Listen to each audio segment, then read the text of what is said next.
Welcome, Mimi. Thank you. Thank you. So let's get to know you a little bit. Could you just share with us your background? Okay. Years ago, I started, first I started my career in the financial area, which I did not like. And let's say after 1 or 2 years, I made a short business case study program in Harvard. And at that time, I was hired by CNA. Right. And I started CNA. That was for me the real beginning of my career as what they called a commercial executive. And CNA, I think they still do that. They offer really a big training program for new people. Mm-hmm. So I got a glimpse from district management. I got a glimpse from the logistics center, and I got a glimpse from the buying. And after my, let's say, training time of, I think it's a bit more than 1 year, I started as a buyer in the children division where of CNA. Mm-hmm. And I was, let's say, during, I think 7-8 years, I have been a buyer, first in the children division and then in the ladies.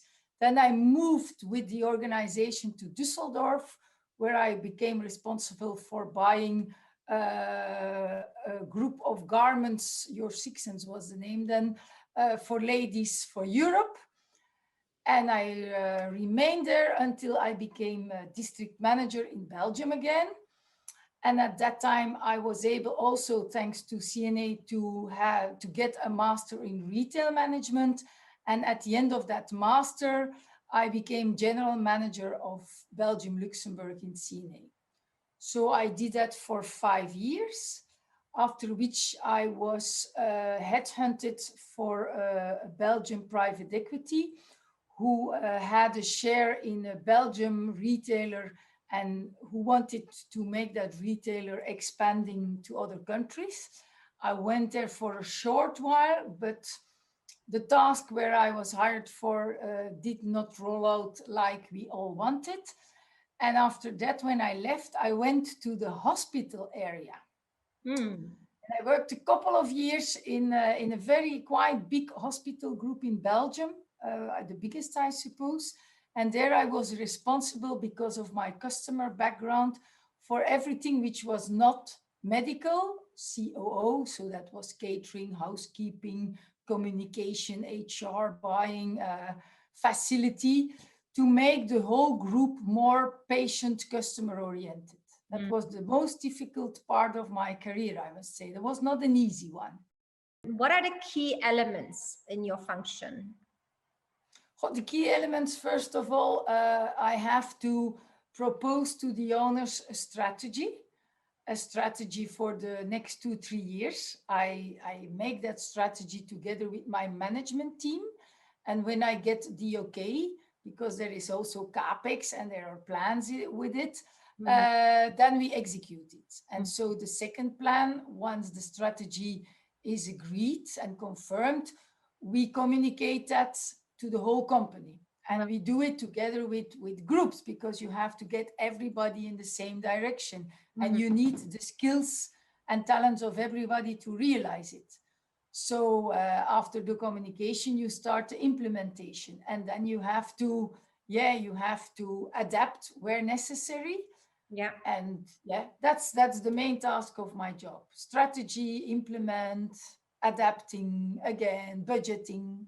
Like all CEOs are doing. So tell me, do you have a daily routine for yourself? Like, do you get up at 5 a.m., go to the gym? What is your routine? My routine, when I never get up so early, because I'm more an evening person than a morning person, but I get up around 7, 7:15. And my first moment, it's not meditating, but it's a bit like meditating. I have chickens in my garden. And I take like 15 minutes to feed my chickens and to watch them. Wow. And that makes me very calm. That's getting the peace of the world into me. And then when I'm back, I quickly get dressed. I never go in my clothing to my chickens, because that could be ruined. I get dressed, grab my breakfast, And then while I get dressed in the bathroom, I start looking to the results of the day before. And now it's nice again, but in corona time, that was not a nice job. But now it's nice again to watch the results of the day before.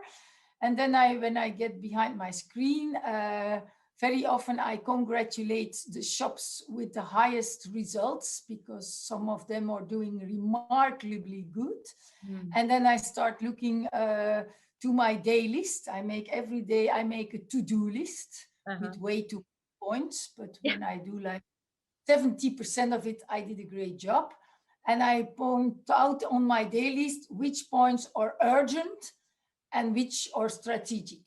And often I start with the urgent points because they have to get out of my mind. Yeah. And then I go more to the strategic points. That's mostly a day. And then I also have some calls during the day.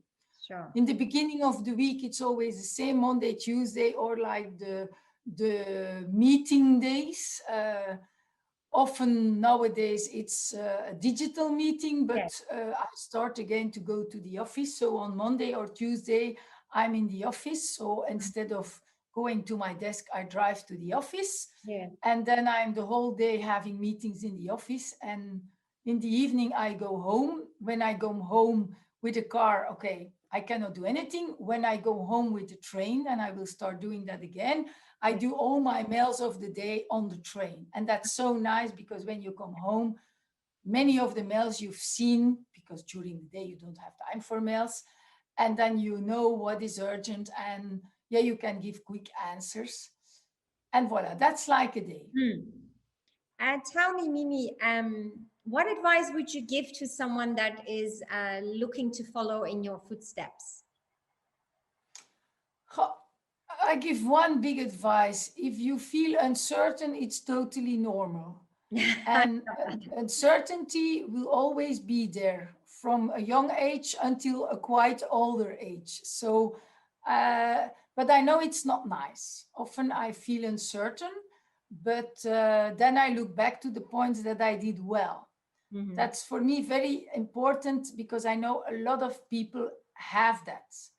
And I know this is not such a nice thing.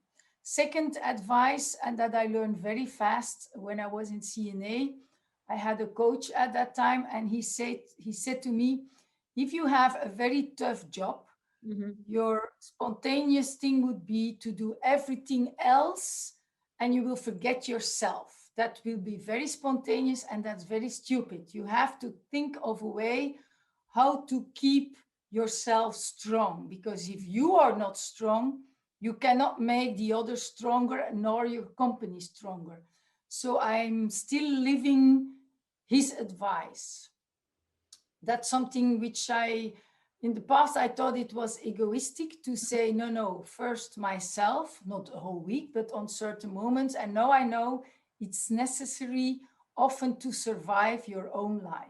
So how do you make yourself strong? That's a good point. I love that. For me, that's exercising. I like to do once or twice a week, 1 hour heavy physical exercises, and that's good for my mental health. Or on Sunday, the whole Sunday morning I go biking, and yeah, that's important for me. And if I don't manage to do that, because I try to do that in the evening, but sometimes I have a meeting and I can't. Well, in the past, I never would do that. I say, okay, from 8 to 9, I have my physical exercise. And my day starts then at 10 instead of 8:30. What would you say was the best advice you ever had from someone else? Yeah, like I said, the stay strong for me was a very, very important advice. And another very good advice, I've trained myself with an external company to become a coach, a business coach.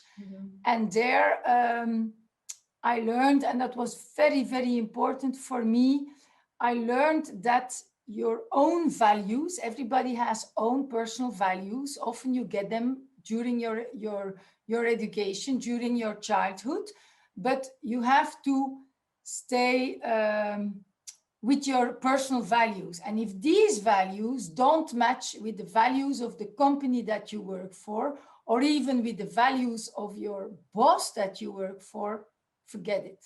Mm. And the worst advice that someone has ever given to you?